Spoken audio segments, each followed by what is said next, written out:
Hello aqua bros, another new video. இந்த video நம்ம என்ன பற்றி பார்க்க போகிறோன்னா, நம்ம பீட்டா ஃபிஷ்ஷை ட்ரெயின் பண்ண போகிறோம். அதாவது சண்டைக்கு.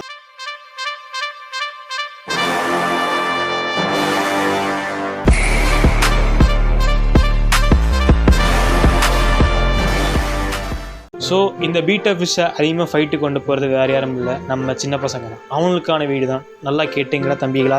ஸோ ஃபஸ்ட் ஸ்டெப் என்னென்னு பார்த்துட்டிங்கன்னா, உங்கள் பீட்டா ஃபிஷ் வாங்கிட்டு போனோடனே நீங்கள் டார்க்கான ரூமில் 2 டேஸ்க்கு. ஸோ இந்த 2 டேஸ் நீங்கள் எதுக்கு வச்சுருக்கிறீங்கன்னா, ஃபிஷ் ரொம்ப டார்க்கான இடத்துல இருக்கும்போது இப்போ அதுக்கு ஸ்ட்ரெஸ்ஃபுல்லாக இதாக இருக்கும். ஸோ யாரும் இல்லையா அப்படின்னு கொஞ்சம் ஃபீலாக இருக்கும். அதனால் கொஞ்சம் கோவம் ஜாஸ்தியாக இருக்குது, நிறைய சான்சஸ் இருக்குது. ஸ்டெப் நம்பர் 2 இது என்னென்னு பார்த்துட்டிங்கன்னா, உங்கள் பீட்டா ஃபிஷ்ஷுக்கு நீங்கள் அதுக்கு எந்த விதமான கிளாஸ் மெட்டீரியல்ஸோ இல்லை ஃபோக்கஸ் பண்ணுற மாதிரி இல்லை ஃபீமேல்ஸ் இது ப்ரீடிங் நீங்கள் விடக்கூடாது. அது நெக்ஸ்ட் ஸ்டெப் நம்பர் 3. இந்த ஸ்டெப் எதுக்குன்னு பார்த்துட்டிங்கன்னா, உங்கள் பீட்டா ஃபிஷ்ஷை சண்டைக்கு கொண்டு போகிறதுக்கு 2 நாளைக்கு முன்னே அதை ஃபீடிங்கை நீங்கள் கொடுக்கக்கூடாது.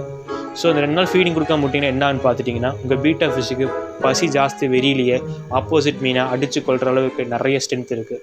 ஸோ அதனால் உங்கள் பீட்டா ஃபிஷ்ஷுக்கு நீங்கள் ஃபீடிங் அவாய்ட் பண்ணிக்கிறது. இந்த 3 ஸ்டெப்பை ஃபாலோ பண்ணிங்கன்னா உங்கள் பீட்டா ஃபிஷ் ஃபைட்டிங்லாம் சும்மா